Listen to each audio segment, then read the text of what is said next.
വാറും കൂലിയും തമ്മിൽ ക്ലാഷ് നടക്കാൻ പോകണമെന്ന് പറഞ്ഞപ്പോഴത്തേക്കും മെഗാ ക്ലാഷ് നടക്കാൻ പോകണമെന്ന് പറഞ്ഞപ്പോഴത്തേക്കും ഞാനടക്കമുള്ള ഒരുപാട് സിനിമാ പ്രേക്ഷകർ പറഞ്ഞൊരു കാര്യമുണ്ട്. വാറിനെ കൂലി ഇങ്ങനെ അടിച്ചടിച്ച് ഭിത്തി കയറ്റും എന്നുള്ളത്. പക്ഷേ അതിപ്പോൾ ഏകദേശം തിരിഞ്ഞിരിക്കുകയാണ് ഗൈസ്. കുറച്ച് മുമ്പ് ചുമ്മാ ബുക്ക് മൈ ഷോയിൽ കയറി ഒന്ന് നോക്കിയപ്പോഴത്തേക്കും കണ്ട കാഴ്ച ഞെട്ടിപ്പോയി. സത്യം പറയാല്ല, നിങ്ങളും കണ്ടു ഞെട്ടിക്കോ. കൂലി വാറ്, കൂലി ഹിന്ദി വേർഷനും മറ്റുള്ള എല്ലാ വേർഷനിലും ബുക്കിംഗ് തമ്മിൽ കമ്പൈൻ ചെയ്താൽ പോലും വാർ 2ൻ്റെ ഒപ്പം എത്തുന്നില്ല ഗൈസ്. ഇപ്പോഴേ വാർ തൂക്കിയടി തുടങ്ങിയിട്ടുണ്ട്. നമ്മൾ പ്രതീക്ഷിച്ചത് നേരെ റിവേഴ്സ് ആയിട്ടുണ്ട്. വാർ 2 കൂലിയെ കണ്ടം വഴി ഓടിക്കും എന്നുള്ള കാര്യത്തിൽ ഒരു സംശയം വേണ്ട. ഇനി അങ്ങോട്ടുള്ള ദിവസങ്ങളിൽ വാറിൻ്റെ ബുക്കിംഗ് ഇങ്ങനെ കയറുന്നത് നമുക്ക് കാണാൻ പറ്റും. സോ നമുക്ക് റിവ്യൂ സ്റ്റാർട്ട് ചെയ്താലോ. സ്പോയിലറുകളൊക്കെ ഒഴിവാക്കിയിട്ട് നിങ്ങൾ ഈ സിനിമ തിയേറ്ററിൽ കാണാൻ ആഗ്രഹിക്കുന്നുണ്ടെങ്കിൽ നിങ്ങളുടെ ആസ്വാദനത്തിന് ഇമ്പോർട്ടൻസ് നൽകിക്കൊണ്ട് ഞാൻ സ്റ്റാർട്ട് ചെയ്യുവാണ്. Hello cinephiles, welcome to touch my life. ഈ സിനിമയുടെ പോസിറ്റീവ് നെഗറ്റീവ് വേർതിരിച്ചൊന്നും പറയുന്നില്ല, എല്ലാം കൂടി മിക്സ് ചെയ്തുകൊണ്ട് നമുക്ക് അങ്ങോട്ട് തുടങ്ങിയാല. ഈ സിനിമ റിലീസാകാൻ പോകുന്നു എന്ന് പറഞ്ഞപ്പോഴത്തേക്കും, അല്ലെങ്കിൽ ഇതിനകത്ത് ജൂനിയർ NTR ഉണ്ടെന്ന് അറിഞ്ഞപ്പോഴത്തേക്കും, ഇത് ഹൃതിക് റോഷന്റെ പടമാണെന്ന് അറിഞ്ഞപ്പോഴത്തേക്കും, ഇത് വാറിന്റെ 2ാം ഭാഗമാണെന്ന് അറിഞ്ഞപ്പോഴത്തേക്കും, ഇത് YR ഓഫ് സ്പൈ യൂണിവേഴ്സിൽ വരുന്ന പടമാണെന്ന് അറിഞ്ഞപ്പോഴത്തേക്കും നമ്മുടെ എല്ലാവരുടെ ഉള്ളിൽ ഒരു ഡൗട്ട് ഉണ്ടായിരുന്നു. ഡൗട്ട് എന്ന് പറയാൻ നേരത്ത് എൻ്റെ ഉള്ളിൽ അതില്ലായിരുന്നു, പക്ഷേ ഒട്ടുമിക്ക ആളുകളുടെ ഉള്ളിൽ ഉണ്ടായിരുന്നു. ഞാൻ സോഷ്യൽ മീഡിയയിൽ പല പോസ്റ്റുകൾ വഴി അത് കണ്ടിട്ടുണ്ടായിരുന്നു. ഹൃതിക് റോഷന്റെ മുമ്പിൽ ജൂനിയർ NTR സൈഡാകും അത്രേ. സൈഡ് ആയില്ല എന്ന് മാത്രമല്ല, വാർ 2ൻ്റെ ബുക്കിംഗ് തുടങ്ങിയപ്പോൾ നമ്മൾ ആദ്യ നാളുകളിൽ കണ്ടതാണ്, എല്ലായിടത്തും അൾട്ടിമേറ്റ് ശോകമായിരുന്നു.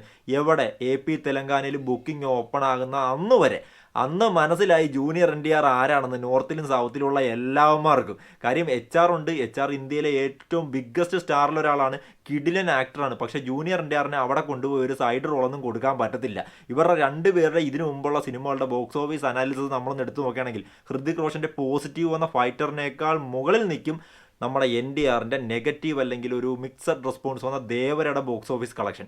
ആ ലെവലാണ് ജൂനിയർ NTR. അപ്പോൾ അങ്ങേരെ കൊണ്ടുപോയി സൈഡാക്കാൻ പറ്റുമോ? അങ്ങേര് ചില സീൻസിൽ ഒരുപടി മേലെ കയറിയിട്ടുണ്ടെന്ന് പറയേണ്ടി വരും. ആ ലെവൽ തീപ്പൊരു പെർഫോമൻസ് ആണ്. ഇവർ രണ്ടുപേരും സ്ക്രീനിൽ വരുന്ന മൊമെൻറ്റ്സ് ഉണ്ടല്ല, അത് തിയേറ്ററിക്കൽ മൊമെൻ്റാണ്. പ്രത്യേകിച്ച് ആ ഒരു സോങ്ങും ഡാൻസും, എൻ്റെ പൊന്നെ, രണ്ടുപേരും നമുക്കറിയാം കിടിലൻ ഡാൻസേഴ്സാണ്. കിടിലൻ ഫ്ലോ ഉള്ള, നല്ല സ്പീഡുള്ള, ഏത് സ്റ്റെപ്പ് ഏത് ഡാൻസ് മാസ്റ്റർ കൊടുത്താലും ഇവരുടേതായിട്ടുള്ളൊരു വേർഷൻ ഇവർ കാണിക്കും. അമ്മാതിരി തീപ്പൊരു സാധനം ഈ സിനിമയിൽ നിങ്ങൾക്ക് കാണാൻ പറ്റും. പിന്നെ ഈ സിനിമയിൽ ഒരുപാട് പേര് നെഗറ്റീവ് പറയാൻ സാധ്യതയുള്ള കാര്യമുണ്ട്. ഒന്നല്ല, 2-3 കാര്യങ്ങളുണ്ട്. അതിൽ ഒരെണ്ണം എന്ന് പറയുന്നത്, ഇതൊരു സഞ്ചാരം പോലെ നമുക്ക് ആദ്യം തോന്നും. ഞാൻ ഇതിനു മുമ്പ് ഈ സംഭവം കണ്ടത് എമ്പുരാൻ സിനിമ ഇറങ്ങിയപ്പോഴത്തേക്കാണ്. ആദ്യം അഫ്ഗാനിസ്ഥാൻ, പിന്നെ കേരളം. ഇന്ന് കേരളത്തിലാണെങ്കിൽ നാളെ അമേരിക്കയിലാണെങ്കിൽ ഊട്ടിൽ, കൊടൈക്കനാൽ, അങ്ങനെ പോകും. അതേപോലെ തന്നെ ഇതിനകത്ത് സഞ്ചാരം മോഡലിൽ ഇങ്ങനെ അങ്ങ് പോകുന്നുണ്ട് കുറച്ചൊക്കെ. അത് പിന്നെ സ്പൈ യൂണിവേഴ്സ് ആണല്ലോ, നമുക്ക് എല്ലായിടത്തും മിഷൻ ഉണ്ടല്ലോ, അപ്പം നമുക്ക് പോകാമല്ലോ. അപ്പം അങ്ങനെ പോകുന്നതായിട്ട് അങ്ങ് കരുതിയാൽ മതി. പിന്നെ ഇതിനകത്ത് ആക്ഷൻ സീക്വൻസുകൾ, ഇവർ രണ്ടുപേരും വരുന്ന സീനൊക്കെ തീയാണ്. തീയെന്ന് പറഞ്ഞാൽ ഫ്ലൈറ്റിൻ്റെ മേലുള്ള ഇടിയുണ്ട്, ട്രെയിനിൻ്റെ മേലുള്ള ഇടിയുണ്ട്, പിന്നെ ഒരു ചേസ് സീക്വൻസ് ഉണ്ട്. അതൊക്കെ എൻ്റെ പൊന്നെ, അത് അടിപൊളിയായിട്ട് എടുത്തു വെച്ചിട്ടുണ്ട്. പക്ഷേ ഒരു കുഴപ്പമുണ്ട്. ആ കുഴപ്പം പ്രത്യേകിച്ച് മലയാളികൾ നോട്ട് ചെയ്ത് പറയും. മലയാളികളെ അത് പറയൂ. കാര്യം, ഇതൊരു ബാലയ്യ ലെവൽ തെലുങ്ക് പടത്തിൻ്റെ ഹൈ ബഡ്ജറ്റ് വേർഷനാണ്.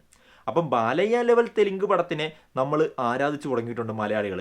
കഴിഞ്ഞിടക്ക് പുള്ളിയുടെ ലാസ്റ്റ് റിലീസായ സിനിമ ഏതായിരുന്നു? ആ സിനിമേനൊക്കെ ഭയങ്കരമായിട്ട് ആഘോഷിച്ചായിരുന്നു. അപ്പോൾ ഈ സിനിമേനെ അതേ രീതിയിൽ ആഘോഷിക്കണം. അല്ലാണ്ട് ഇതൊരു ബാലയ്യ ലെവൽ പടമല്ലേ എന്ന് പറഞ്ഞ് തഴഞ്ഞു കളയരുത്. എനിക്ക് അത്രേ പറയാനുള്ളൂ. കാര്യം ആ ലെവൽ തന്നെയാണ് ഇതിനകത്ത് ഫൈറ്റ്. അതിൻ്റെ ഒരു ഹൈ ബഡ്ജറ്റ് വേർഷൻ കുറച്ചുകൂടി ഭംഗിക്ക് എടുത്ത് വെച്ചാൽ എങ്ങനെ ഉണ്ടാവും, ആ രീതിയിൽ എടുത്തു വെച്ചിട്ടുണ്ട്. കാര്യം ഇതിൻ്റെ ഡയറക്ടർ അയൺ മുഖർജിയാണ്. പുള്ളിയുടെ ഇതിനു മുമ്പുള്ള സിനിമ ബ്രഹ്മാസ്ത്രയാണ്. അത് എനിക്ക് ഭയങ്കരമായിട്ട് ഇഷ്ടപ്പെട്ട പടമാണ്. അതിനകത്ത് VFX ഒക്കെ കിടിലനായിരുന്നു. പക്ഷേ ഇതിനകത്ത് VFXിലേക്ക് വരാൻ നേരത്ത് കുറച്ചൊക്കെ പോരായ്മ VFXിൽ നമുക്ക് കാണാൻ പറ്റും. പക്ഷേ അത് മൊത്തത്തിൽ നമ്മളെ ബോറടിപ്പിക്കത്തൊന്നുമില്ല, എങ്കിലും പോരായ്മ ഉണ്ടടേ. പിന്നെ കീരയുടെ ബിക്കിനി ഷോട്ട് കാണാനാണ് നിങ്ങൾ പോകാൻ ആഗ്രഹിക്കുന്നുണ്ടെങ്കിൽ കിടിലൻ ഒരു ഫൈറ്റ് സീനും കൂടി നിങ്ങൾക്ക് കാണാൻ സാധിക്കും. അത് നല്ല സൂപ്പറായിട്ട് പുള്ളിക്കാരത്തി ചെയ്തിട്ടുണ്ട്. ബിക്കിനിയിലും കിടിലനാണ്, അത് പറയേണ്ട കാര്യമില്ലല്ലോ, സൂപ്പറാണ്. ഇപ്പോഴേ പോയാൽ കട്ട് ചെയ്യാതെ ചിലപ്പോൾ കാണാൻ കേട്ടോ അത്. അപ്പോൾ അതുകൊണ്ട് വേണമെങ്കിൽ അത് കാണണമെന്ന് ഉദ്ദേശം ഉണ്ടെങ്കിൽ ഇപ്പോഴേ തിയേറ്ററിലേക്ക് വിട്ടോ. പിന്നെ സോങ്സ്, BGM, മ്യൂസിക്, ഇതെല്ലാം അടിപൊളിയായിട്ട് വന്നിട്ടുണ്ട്. കാര്യം ഞാൻ കൂലി കണ്ടിട്ടാണ് ഈ സിനിമ കാണുന്നത്. അതിൻ്റെ ക്ഷീണം എനിക്ക് മാറി കിട്ടിയെന്ന് പറയാം. കാര്യം ഞാൻ അനിരുദ്ധിൽ ഒരുപാട് പ്രതീക്ഷ അർപ്പിച്ച് പോയിട്ട് എനിക്ക് പുള്ളിയുടെ ഒരൊറ്റ BGM മാത്രമാണ് അതിനകത്തുനിന്ന് ഇപ്പോഴും മണ്ടയ്ക്കുള്ളേ ഓടിക്കിട്ടേ ഇറക്കുക എന്ന് പറയാൻ പറ്റുന്ന രീതിയിൽ കിടപ്പുള്ളൂ. അത് ഉപേന്ദ്ര വരുന്ന സീനിലുള്ള BGM ആണ്. പിന്നെ കൂലി പവർ ഹൗസ് ഒക്കെ കൊള്ളാം, അത് കിടലിനാണ്. പക്ഷേ വേറൊന്നും അങ്ങോട്ട് തോന്നിയില്ല. ഒരുപാട് ക്യാരക്ടേഴ്സ് ഇതിനകത്ത് വരുന്നുണ്ടല്ലോ, അവർക്കൊക്കെ പ്രത്യേകിച്ച് സ്കോറുകൾ കൊടുക്കണമല്ലോ. വിക്രമിൽ പുള്ളി കൊടുത്തോണ്ട് ആ രീതിയിലൊക്കെ നമ്മൾ പ്രതീക്ഷിച്ച് അതൊന്നും കണ്ടില്ല. ഈ സിനിമയിൽ അത്യാവശ്യം BGMs ഒക്കെ നല്ല രീതിയിൽ പ്ലേസ് ചെയ്തിട്ടുണ്ട്. എല്ലാം നല്ല കിടിലനായിട്ട് വർക്കൗട്ട് ആയിട്ടുണ്ടെന്ന് പറയാം. പിന്നെ ഇത് സ്പൈ യൂണിവേഴ്സിൽ വരുന്ന പടമാണ്. ക്യാറ്റ് ആൻഡ് മൗസ് പ്ലേ ആണ്, നമുക്കറിയാം. അതുകൊണ്ട് തന്നെ ഇത് വലിച്ചു നീട്ടി 3 മണിക്കൂർ കൊണ്ട് വെച്ചിട്ടുണ്ട്. ഇറങ്ങുന്ന എല്ലാ ബിഗ് ബഡ്ജറ്റ് പടം 3 മണിക്കൂർ അല്ലെങ്കിൽ 3.5 മണിക്കൂർ വേണമെന്ന് വാശി പിടിക്കുന്നത് ഇപ്പോൾ ഇന്ത്യൻ സിനിമ ഇൻഡസ്ട്രിയിൽ ഒരു കോമൺ ആയിട്ടുള്ള സംഭവമായിട്ട് മാറിയിട്ടുണ്ട്. അതിന് ആരെങ്കിലുമൊക്കെ അതൊന്ന് തിരുത്തി കുറിച്ച് പുതിയൊരു ചരിത്രം തിരുത്തി കുറിച്ചിരുന്നെങ്കിൽ നല്ലതായിരുന്നു എന്ന് വിശ്വസിക്കുന്നു. കാര്യം ഇറങ്ങുന്ന എല്ലാ 3 മണിക്കൂർ, കൂലിയും 3 മണിക്കൂർ എഴഞ്ഞഴഞ്ഞ് പോയി. ഇത് എഴഞ്ഞഴഞ്ഞ് പോയില്ല എങ്കിലും 3 മണിക്കൂർ ഈ സിനിമയ്ക്ക് ആവശ്യമില്ലാത്തൊരു സംഭവം തന്നെയാണ്. പിന്നെ ഒരു കാര്യം പറയാൻ മറന്നുപോയത്, ആ ഒരു ഫ്ലാഷ് ബാക്ക് സീൻസിൽ അഭിനയിച്ച പിള്ളേർ രണ്ടുപേരും നല്ല സൂപ്പറായിട്ട് ചെയ്തിട്ടുണ്ട് കേട്ടോ. അവരൊക്കെ കിടിലൻ ടാലൻസ് ആണ്. പിന്നെ HR, ഹൃതിക് റോഷൻ, നമുക്ക് ഇവരെ രണ്ടുപേരെയും കാണാനായിട്ട് തന്നെ ടിക്കറ്റ് എടുക്കാം. അതുകൊണ്ട് ധൈര്യമായിട്ട് പോയി ടിക്കറ്റ് എടുത്തോ. പിന്നെ മലയാളം റിവ്യൂസ്, പ്രത്യേകിച്ച് എൻ്റെ റിവ്യൂ അത് കാണണം. അതല്ലാണ്ട് ഞാൻ പറഞ്ഞില്ല, ഒരുപാട് പേര് ബുദ്ധിജീവി റിവ്യൂ പറയൂടെ. ഇത് ഒരു ബാലകൃഷ്ണ ഹൈ ബഡ്ജറ്റ് പടമാണ്. അപ്പോൾ ബാലകൃഷ്ണ ഹൈ ബഡ്ജറ്റ് പടത്തിന് എത്രയൊക്കെ റിവ്യൂ വരുമോ നിങ്ങൾക്ക് ഊഹിക്കാമല്ലോ. ആ സംഭവമൊക്കെ പറയും. അതൊന്നും മൈൻഡ് ആക്കണ്ട. എന്തായാലും കൂലിയേക്കാൾ കൊള്ളാം വാർ 2. ഇതാണ് എൻ്റെ അഭിപ്രായം. വാർ 2 നിങ്ങൾ കണ്ടെങ്കിൽ നിങ്ങളുടെ അഭിപ്രായം കമൻറ്റ് ബോക്സിൽ ഇടുക. വീഡിയോ ഇഷ്ടപ്പെട്ടെങ്കിൽ ലൈക്ക് ചെയ്തിട്ട് കമൻറ്റ് ചെയ്യുക, ഇല്ലെങ്കിൽ ഡിസ്ലൈക്ക് ചെയ്തിട്ട് കമൻറ്റ് ചെയ്യുക. രണ്ടാണെങ്കിലും ചാനലൊന്ന് ചെറുതായിട്ട് സബ്സ്ക്രൈബ് ചെയ്യാൻ മറക്കരുത്. സോ ഈ സിനിമയിൽ എനിക്ക് കൂടുതൽ ഇഷ്ടപ്പെട്ടത് ജൂനിയർ NTRനെ തന്നെയാണ്. ഞാൻ ഇത്രയ്ക്ക് പ്രതീക്ഷിച്ചില്ല. അങ്ങേര് സൈഡാവുമെന്ന് തന്നെ ഓർത്തിട്ടാണ് ഞാൻ പോയത്. പക്ഷേ സൈഡായില്ല. നിങ്ങൾക്ക് എന്താണ് ഇഷ്ടപ്പെട്ട അതുകൂടി കമൻറ്റ് ചെയ്തേക്കുക. Bye bye.